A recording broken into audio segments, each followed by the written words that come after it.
Hello and welcome to another episode of the Project Purple podcast. I'm Dino Verli, founder and CEO of Project Purple, and we have another interview for you coming up with a very special guest after a few quick updates. 2022 was a record year, and we have launched into 2023 already. We're already in the second quarter here of 2023, and we just want to thank everyone who has continued the great momentum into 23. 2022 was our best year ever, and that has continued with this first quarter of 2023. So thank you to everyone who made it so special for us here at Project Purple to allow us to do all the great things we're doing and all the great things we will continue to do. If you're looking to run a half marathon or a marathon, many of our fall major world marathon majors races have filled up or are soon to be filled up, but we still have many great races from Twin Cities, Detroit, Chicago, half marathons, both in the spring and the fall, still available, and many more races. To learn more about our race program and our marathon teams, feel free to check that out on our website at projectpurple.org. For those locally here in the tri-state area, New England, we have our annual Charity Golf Classic coming up on June 5th. If you're a golfer, we still have foursomes available and golfing spots open. If you own a business and you want to be involved from the event from a sponsorship opportunity, we still have a couple of sponsorship opportunities still available. To learn more about the Charity Golf Classic, as well as many of our virtual events that we do throughout the year. We just got through our Purple Patties event in March, and we have our Dino's Double 2-mile event coming up in June. Check out our website at projectpurple.org and make sure to follow us wherever you are on social to stay up to date on all things Project Purple. Without further ado, let's meet our special guest today. I'm super excited anytime we bring clinicians on. As I mentioned before we hit record here to our guests, the clinicians when we bring on clinicians, they are on the front lines of this war with pancreatic cancer.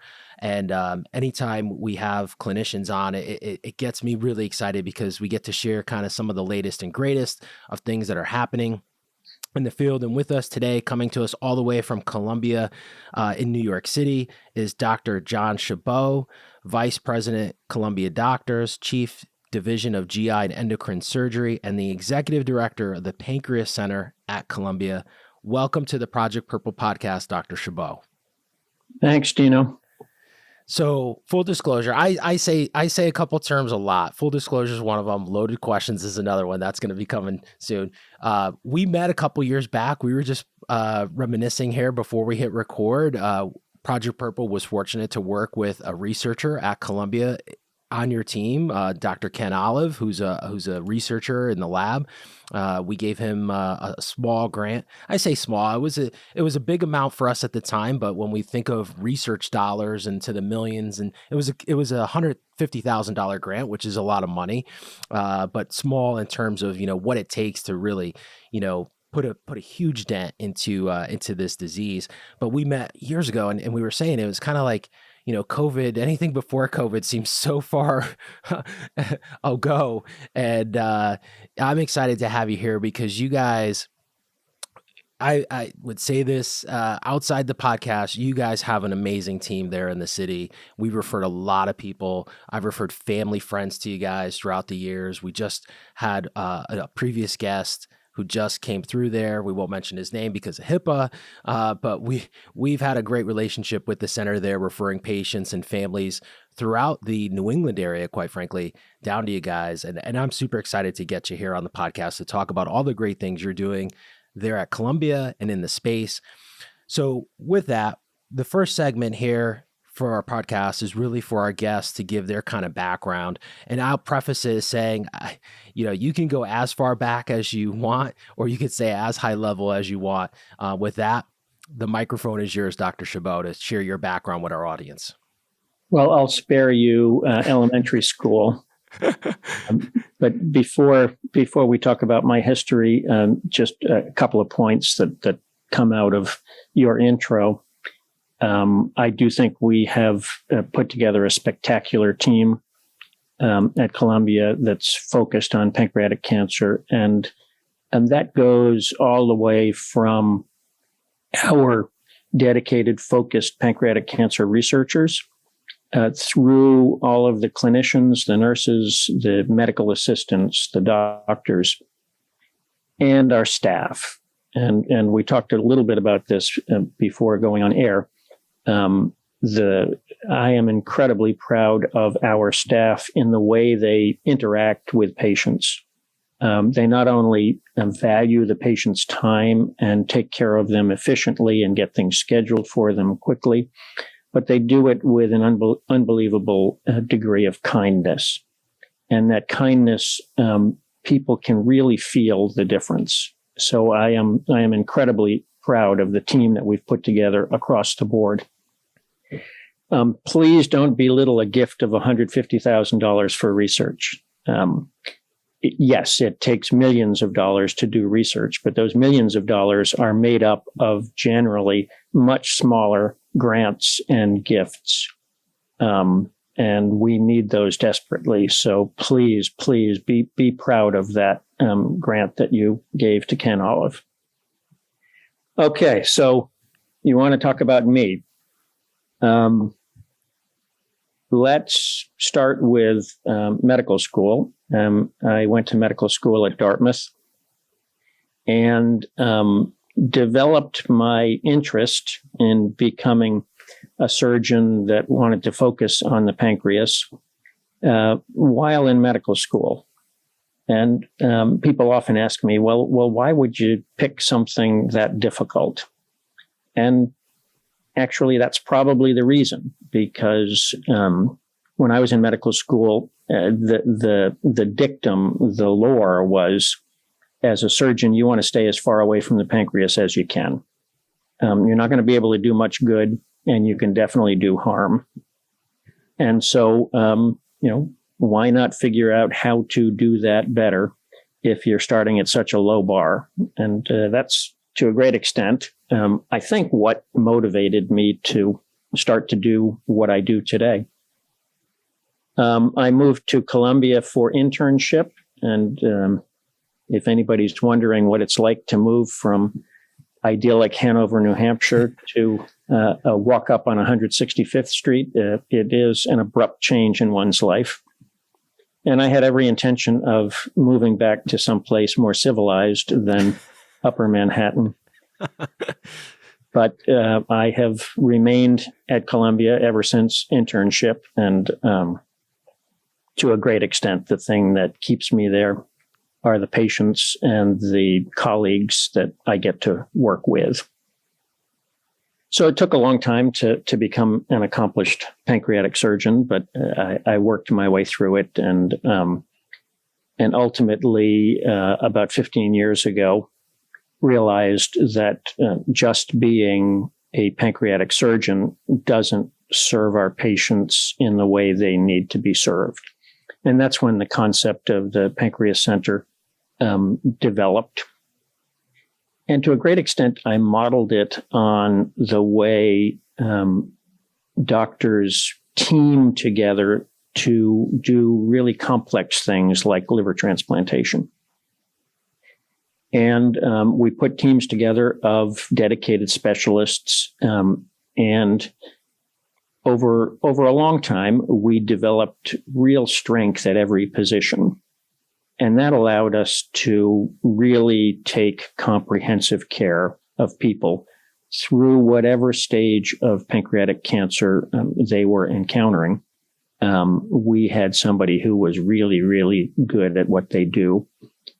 And that really serves to elevate everybody's game.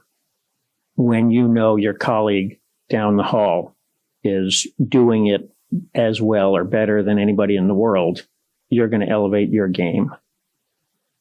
Once we built that clinical team and we started to see a lot of patients with pancreatic cancer, we then really built out the research team to have, equal strength in caring for patients, as well as doing the discovery phase of improving that care for patients. And sort of the mental model of the Pancreas Center is see a lot of patients, learn a lot of things, make important observations, collect tumor samples and blood samples from those patients, and have a research engine that can look at all of that information and sort of process ideas quickly so that we can turn it into clinical trials and get it back to the patients quickly.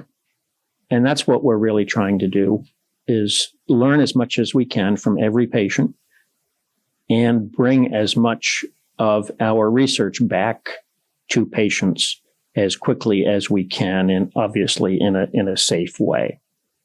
So that's what we're really all about, Dino. It's so, I'm so inspired when I hear you say these things about the center, and I a couple of questions here as I take notes here.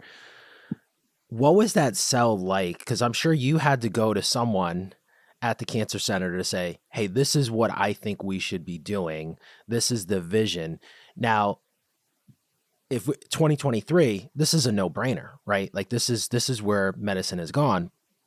If they can, and one of my questions is like, how do we get more centers to do this, right? And this is something that I've really talked with our patient community, about going to centers of excellence, and what do we mean by that, top to bottom, like you said, like having experts at every stop of the way. But if we go back like 15 years ago, that wasn't happening. And I mean, you'd find a oncologist, you'd find a surgeon, you'd find researchers all scattered amongst the country, right? And very often it was sort of left to the patient to find each of those people, rather than be guided through a system. So how did you, were the folks at Columbia like all for it? Was there ever any pushback? I just would love to know. It was an evolution rather than a revolution. It was not, I've got this idea and I have to go sell it. It really began as just a set of agreements between the kind of dominant specialties, essentially surgery, gastroenterology, and medical oncology. An agreement, number one, to focus on this disease, and then an agreement that we weren't going to take major decisions on independently. We were going to talk to each other. And we've had a weekly conference that's gotten longer and longer and longer over the years. But from that original agreement about collaborating in the care of these complex patients, the center grew. And we recruited more specialists, and we recruited more people to help care for the patients. And we recruited people who are running clinical trials.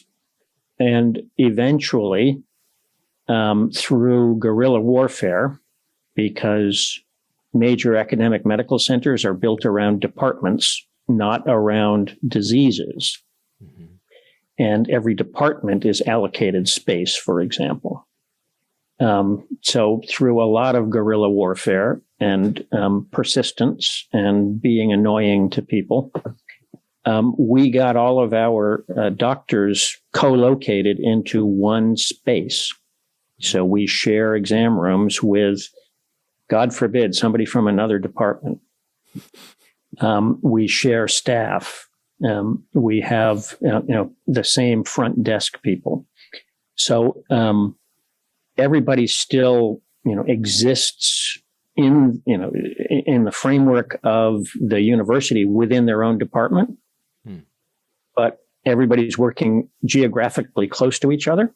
I can walk down the hall when I'm seeing a patient and say, this patient really needs to see you, Dr. Manji, because she really needs chemotherapy before I can think about operating on her. And he'll say, okay, walk her down the hall.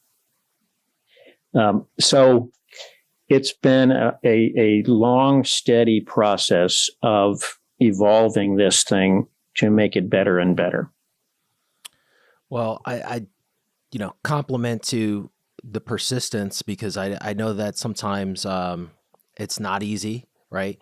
But the persistence to keep pushing for the patients, to have that experience. And again, I know I'm preaching the choir, as they say here, but for the audience listening at home, this is what when I talk to families and I say, hey, you have to go find a center that you align with, but also that has this experience. Like, you shouldn't be running around campuses, you shouldn't be running around cities to go from your oncologist to your surgeon to do your testing. And I get it now, like some systems have become so big that it does feel like you're running around the city a bit, just because of, real estate and buildings, and their MRI machine may not be in the same building as the clinic, right? So there's things like that. I don't mean that, but you shouldn't have to like kind of put this puzzle together, and that's where I just commend you and respect everything you guys have done is just awesome for this community.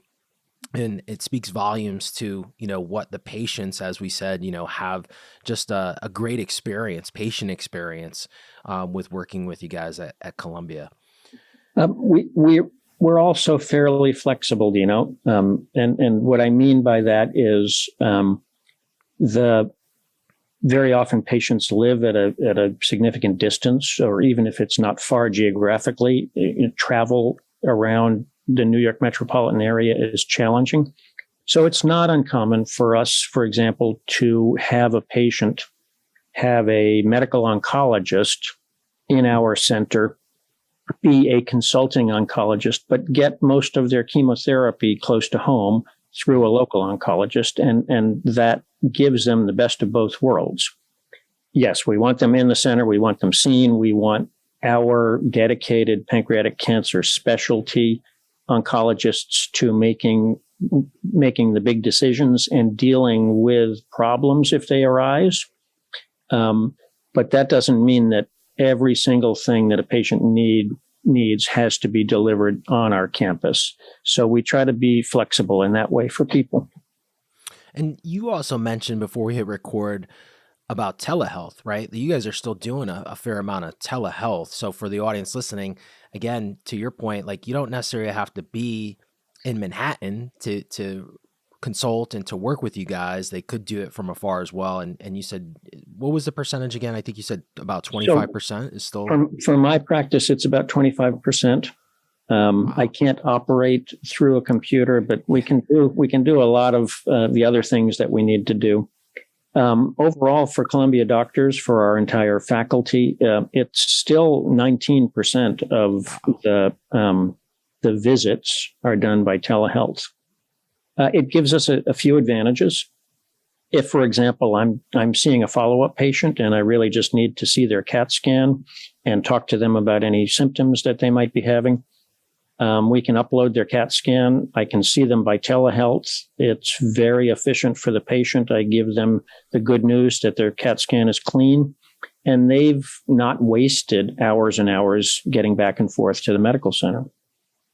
The other thing that it allows us to do is I can see people, and all of us can see people in a more timely fashion. We've got limited days when we're in the clinic seeing patients physically, but I can squeeze in a few telehealth visits in between operations or that sort of thing.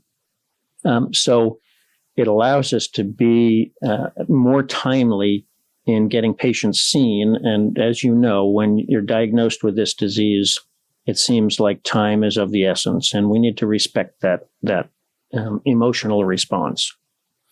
It's awesome to hear that because, I think I always try to look for the positives, and the pandemic was such a negative for so many reasons, right? And I just read something this morning about, the statistics and how people weren't going to clinicians because, they were just scared, right? And so now we're seeing cancers rise, but the fact that we can still, have this mechanism, i.e. telehealth, where we can see people more, you can hopefully see more people throughout the day. People don't have to travel necessarily, is just so important and such a positive thing that's come out of that, which is awesome to hear that it's still going on. So I hope people are taking advantage of that and will continue to take advantage of that, because I think that is here to stay for quite some time. And so I think it's here to stay, and hopefully the laws around the country will catch up with it, because there are significant restrictions.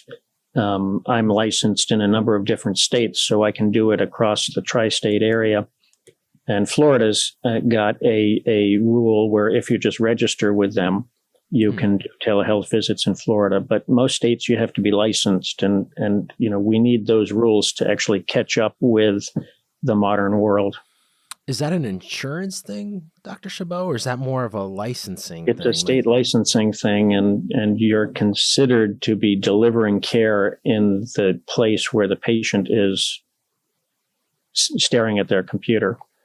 It's probably a fee grab for the state, I would imagine. I don't mean that in sarcasm, but I got to imagine, I mean, if you're licensed in 3 states or, how many states, what's the difference in Nevada, for example, right? Hopefully the politics will catch up with the need. Yeah, I hope so very soon. My next series of questions, I say loaded. They're necessarily loaded. They're not easy questions. They're made to be thought provoking. You can relate these to what you guys do in your center, but also as a whole, as the community. I know you're very well respected around the world for the work you've done at Columbia, in your experience and your expertise. But what do you feel the scientific community, I'll use the word scientific community, clinicians, scientists, what do you think we do well in the pancreatic cancer space? You, your colleagues, everyone across the world from like a macro perspective. I think in centers like ours, and there are comparable centers around the country and around the world, the patients get great care. But that doesn't equate with widespread success. Our definition of success is obviously curing people, or identifying their disease earlier so that we have a better opportunity to cure them. And though, as everyone knows, cure rates for pancreatic cancer remain very low. When I first started, the cure rate was 3 or 4%. And it was really basically only surgery because we didn't have any chemotherapy that worked for this disease. So we're at around 10% now. So we're 2.5 times better, but 10% is still a really dismal number. So I think, we know how to take care of people with the techniques and technology that we have. Far fewer patients are suffering bad consequences from pancreatic surgery. The mortality rate of surgery is much lower. We're delivering radiation therapy typically in 4 or 5 sessions over 2 weeks rather than what used to be 28 sessions over 5.5 weeks. Side effects of radiation therapy are way, way, way down, and we have much more effective chemotherapy.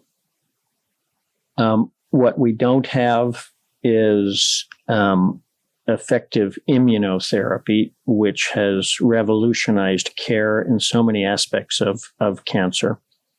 Lots and lots of clinical trials ongoing to try to figure out how to use immunotherapy and what combinations of immunotherapy drugs might work. We've got those trials running, and other places have trials around the country. And all of us believe that we will unlock that box, and hopefully soon, because it's crystal clear when you study pancreatic tumors that the environment surrounding those pancreatic cancer cells is dominated by cells and structures that inhibit the immune system. There's no question that it's a profoundly immunosuppressive disease. So immunotherapy should work. We just haven't figured out how to make it work at this point. I had a question that just came up, and on that note, before we get to the next question, let's just play make-believe. Given your experience, the time you spent in the disease, if tomorrow, if one of the two things happened, which do you think would have a bigger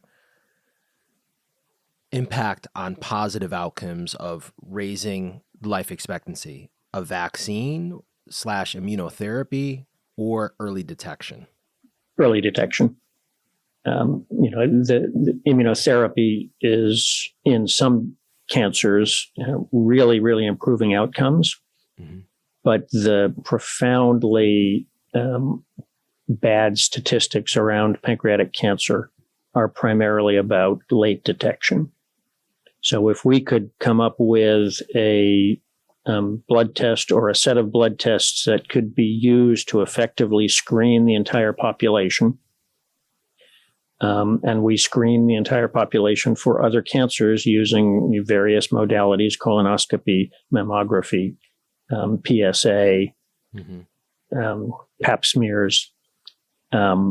If we could come up with an effective strategy for pancreatic cancer, that would make the biggest difference of all.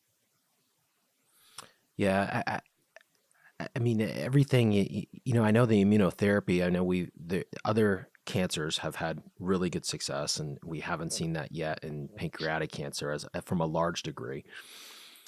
But the early detection piece is something I know we've invested in. I do feel, though, and let me ask you this question. Do you think because over the last 5 years, we've seen some stuff in like the genetic side that has been really promising. So how can we take like what we've learned from like BRCA patients? Because we know that, certain amount of BRCA, people who have the BRCA gene, they have this higher predisposition. Now, not all of them are going to get, pancreatic cancer, but there's a higher percentage. 3%. Lynch syndrome. We know that people that have these particular genes, do you think there's more to learn from that to bring over potentially? I know there's cocktails that work very well with BRCA patients, right? The platinum-based drugs that fare well, which on a side note, I just saw something that the oxyplatinum is there's a low supply of oxyplatinum in the United States. Cisplatin. Cisplatin? Yeah. Oh my. And, it's a generic product at this point. Convincing manufacturers to increase their production is a real challenge, but that's a bit aside. Wow. I didn't realize it was a generic product. I saw a patient that I'm friends with on social media who has a BRCA mutation say that they're experiencing a shortage. They're getting treatment in the Midwest, so they're trying to make sure that they have enough for the next cycle. Yep.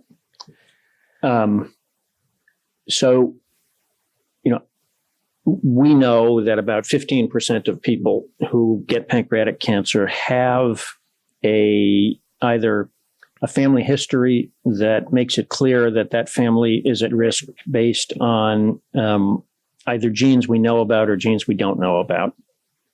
And we have a dedicated program to investigate those families and to create surveillance programs for potentially affected family members. But that's only 15%. 85% don't have any inborn gene mutations that put them at risk, and they acquire mutations in their pancreas over their lifetime. So what we really need is early detection techniques that apply to 100%. And that's why mammography works. That's why colonoscopy works. We can apply it to the entire population, not just at-risk individuals. But for people who know they have an at-risk mutation in their family and they don't know what to do about it, and you live anywhere near us, you can give you guidance about what kind of surveillance you need. And that is a dedicated program for those families. Yeah. And again, I go back to where we started with, top to bottom. And so, you have the care for the patient, And then, if we know that 15% of these patients that are coming in have these genetic mutations, well, that means then family members need to get into surveillance and screening, because knowing your genes is so important, especially if you have a strong family history. And there are some families that have a very strong history of this disease, and being able to get into surveillance and get into programs. And I always say knowledge is power. So the more you know, I think that gives you kind of the heightened awareness. I know we don't have a diagnostic test, but I tend to think that people know their bodies best. So if they're losing rapid weight, if they're having a GI episode, or, having pain that they can't really understand, then, they need to go to their doctors and they need to advocate. But if you're not in these surveillance programs, probably those kinds of things, like having, GI issues for 2 weeks, you could probably chalk it up to, I just ate some bad food. Right. Sure. I got food poisoning or something, but that could be something. Not to say that just because you're having a GI episode for 2 weeks means you have something going on with your pancreas, but that's potentially a sign that, you should get checked up from your doctor, and being in a surveillance program is critical. Yeah, I regularly see women in their 40s and 50s who have known BRCA mutations and have, gone through the painful process of having mastectomies and having their ovaries removed, and nobody was following their pancreas. They show up in my office now with advanced pancreatic cancer, and there's nothing sadder than that to me. You bring up an interesting point. I know there was a recent study that talked about younger women. I think it was someone put it out where they said there was a study that was done that is showing a higher occurrence in younger females. So are you seeing, my question would be, like, are you seeing a lot more younger patients, both males and females, coming in? It doesn't feel that way, Dino. I don't know what the numbers actually are. And when you see somebody in their 30s or 40s with pancreatic cancer, it hits you and leaves a lasting impression. So we might end up sort of magnifying those situations in our own minds. But we are seeing a lot of people at the other end of the age spectrum, people in their mid 80s, late 80s, early 90s, and designing treatment programs for them that make sense for them based on any other medical problems they have can be challenging. Mm-hmm. But we need to figure out that end of the age spectrum also, because we've got a lot more people at risk in their 80s than we do in their 40s. It's fascinating. My next question here, and this is kind of again, a loaded question, but a little bit broad here. Your experience, what are some things patients and families should ask a clinician when diagnosed? Don't be afraid to ask the doctor about their experience. And that doesn't just mean a surgeon. That could be a gastroenterologist who's got to put a stent into your pancreas or into your bile duct. Do you do this all the time? That could be a medical oncologist. A lot of medical oncologists who take care of every kind of cancer may have never seen a pancreatic cancer patient actually be cured, and so they approach it with a very different mindset. When you're a dedicated pancreatic cancer person, whether you're an oncologist or a surgeon, you have people. You've taken care of people who've been cured. You know it can happen. You feel it in your soul that it can happen, and you pursue it more aggressively, just naturally. The things we do can hurt people, and you have to know that upside in the back of your mind, because we can hurt people, and it feels bad when you hurt people. So don't be afraid to ask, do you do this all the time? If you're talking to a surgeon, ask them, how many of these operations do you do every year? Don't be afraid of that question. It's a completely appropriate question. If you had a contractor, you would ask them, how many houses have you built? Yeah. If the person you're talking to takes affront, go somewhere else. It's a perfectly appropriate, logical question to be asking. If you are told that your cancer is inoperable, don't be afraid to ask the question why. If it's inoperable because the cancer has spread to other organs, then nobody should be operating on you. Don't pursue surgery if the cancer has spread. But if you're told it's inoperable because of involvement of structures nearby that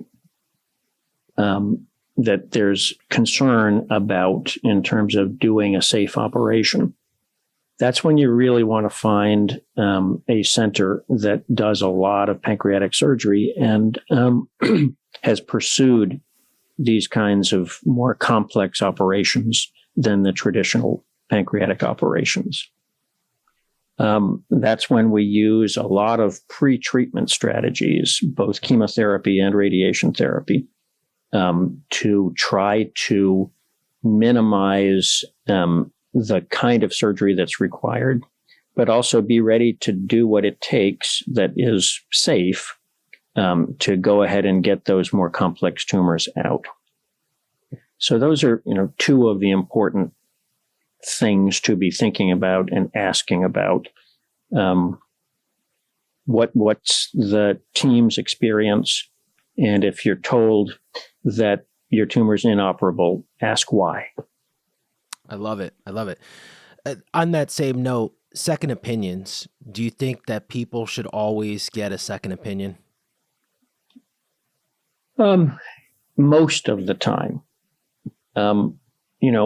Once in a while, people will get to the right place and be very comfortable that they've got solid information.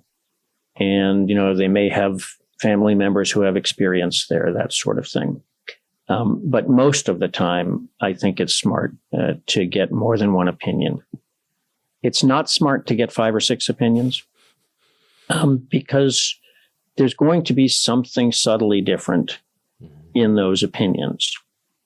And people are giving you an opinion. It's not a fact. It's an opinion. So there are going to be subtle differences. And if you have 5 or 6 different opinions with those subtle differences, it can be very, very challenging to get through the decision-making process. So, 2 or 3, I think is sort of the sweet spot. And, make at least one of those a, dedicated center of excellence.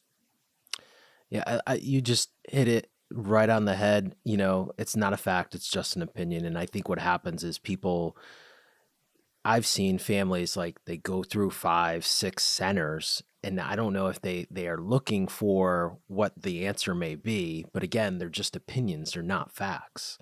Right. And it becomes almost analysis paralysis. And some people just fall victim of that. Yep. So such a powerful statement that you just made. I had a question that just came up, and I have 2 questions left. And then we're going to share where our audience can learn more about the center. But this just came when you were talking about surgery and, about, why someone couldn't do surgery and, doing treatment to, shrink the tumor so that it does become operable. You've been in this a long time. You've done I'm not going to ask you the amount of Whipples you've done. How come we don't remove the pancreas as a whole or transplant a pancreas? We sometimes do remove the entire pancreas, but rarely do we do it for cancer. The most common situation in which we remove the entire pancreas is for somebody whose entire pancreas is actually precancerous. and appears to be getting close to turning in cancer. So there we're doing a preventative operation. When we've got somebody with an established diagnosis of pancreatic cancer, we want to get that area of the pancreas out. We want to get some surrounding tissue around the tumor out to be sure that there are no little roots that are left behind. We want to get out the lymph nodes that have been draining that area. Mm-hmm. But it doesn't add value to take out a part of the pancreas that's far away. And it adds a lot of the risk side, because if you take the entire pancreas out, you're going to make somebody a bad diabetic. Mm-hmm. And that complicates both their life and it complicates the delivery of chemotherapy. So with established pancreatic cancers, we try very hard not to take the entire pancreas out. On the other side of that question, as we are getting better at curing patients, I used to stop their follow-up at 5 years after their initial diagnosis and tell them 5 years is the definition of cure. You are cured of your pancreatic cancer. And what I found is every once in a while, somebody would come back a few years later with a brand new cancer in the rest of their pancreas. So it's not a recurrence of their original cancer. It's that their entire pancreas was at risk for whatever reason they developed the first one. We were lucky enough to cure it. And a few years later, another one pops up. Then I'll remove the rest of the pancreas. Then, you just have to accept the diabetes. And now I follow patients for life. I don't stop their surveillance at 5 years. We know every other kind of cancer: lung cancer, breast cancer, thyroid cancer, colon cancer. One of the greatest risk factors is having had a prior cancer in that organ. And those patients all get followed for life. It's just we didn't think about it in pancreatic cancer because there were so few cures. And now it's painfully obvious. So I follow people for life. So powerful. 2 questions left here. Second to last one. I give you a blank check. How do we get better at detecting, treating, and providing better outcomes for patients? What's kind of, I know that's super loaded, super heavy, but maybe what's like the top 3 steps that we do? So not $150,000. This is put a 7 more zeros behind that. I think we should be investing a lot in early detection. It's not one of our specialties in our center. We don't have a research program looking at that problem. But I think that's going to be the biggest bang for our buck, as we spoke about early in the program. That said, getting the basic science discoveries into clinical trials as quickly as we can is going to make the incremental advances that we need until we get that early detection program. So really funding some of the early, what are phase 1 and phase 2 clinical trials to get those ideas that we've learned in mice in the lab to validate or invalidate in people. I think that's where I would invest a lot of the money. We're getting there. We're going to keep pushing. I promise that. Last question here. I agree with you. My last question here, and this is probably the hardest one, and always the most loaded one, if that's even a saying here on the Project Purple podcast. But in your experience, how do you define pancreatic cancer? What's your definition for yourself? It's the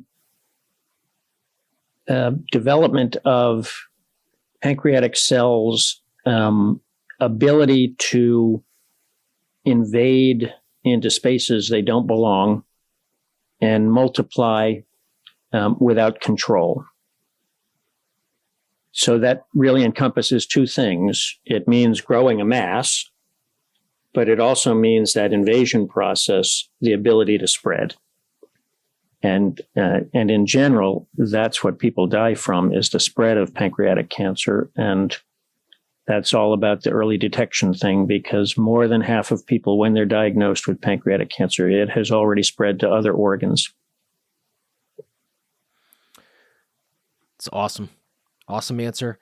Dr. Chabot, someone listening wants to learn how they can get involved at Columbia, either from a patient, learn about clinical trials, the research, do a telehealth appointment with you or someone on the team, maybe recently diagnosed, doesn't live in the New York City area. Where is the best place, I should say, for them to kind of learn more about the program, learn about the great work you're doing there? Two ways. Go to our website. It's filled with both our results as well as, information from all over the world about pancreatic cancer. Or call 212-305-9467 and talk to Maritza. And Maritza will guide you through the process in terms of, how to make an appointment, who you should be seeing. She is our new patient coordinator. So she helps all of the new patients get through the process to be seen, and she'll give you any information that you need to help you make decisions. I love it. And even if you type in Columbia Pancreas Center, it comes right up. There's a whole page with everyone's information on there and all the information. Dr. Chabot, it's really been an honor to have you here on the podcast. Thank you for all you're doing in the medical space, treating patients, providing better outcomes. As I said, we're going to keep pushing and keep raising dollars to provide support for you guys. And it's just so inspiring to have you on, really from the front lines, and hearing all the great things that you guys are not only doing at Columbia, but really because this kind of spreads, right? What you guys do there spreads to other centers throughout the world, not just the country. Absolutely, especially the research, or we discover a new way to do something, and then we try to get that out in the world. Well, thank you from me personally for being in the pancreas field when you made that decision to be a pancreatic cancer surgeon, all the lives that you've touched in a positive way throughout your career. We're going to keep pushing for funding and for dollars and for more research and more awareness. So pleasure's been mine to have you here on the podcast. Dino, thank you for having me, and thank you for what you do, because much of what we do is dependent on both you getting the word out and you raising the dollars to help us do the research. So thank you from the bottom of my heart for doing what you do. Thank you. That's a wrap of another episode of the Project Purple podcast. If you like what you hear today or what you saw on YouTube, feel free to share this episode. Follow us wherever you listen to podcasts. Follow us on YouTube. Until next time, please be safe. That's a wrap of another episode of the Project Purple podcast.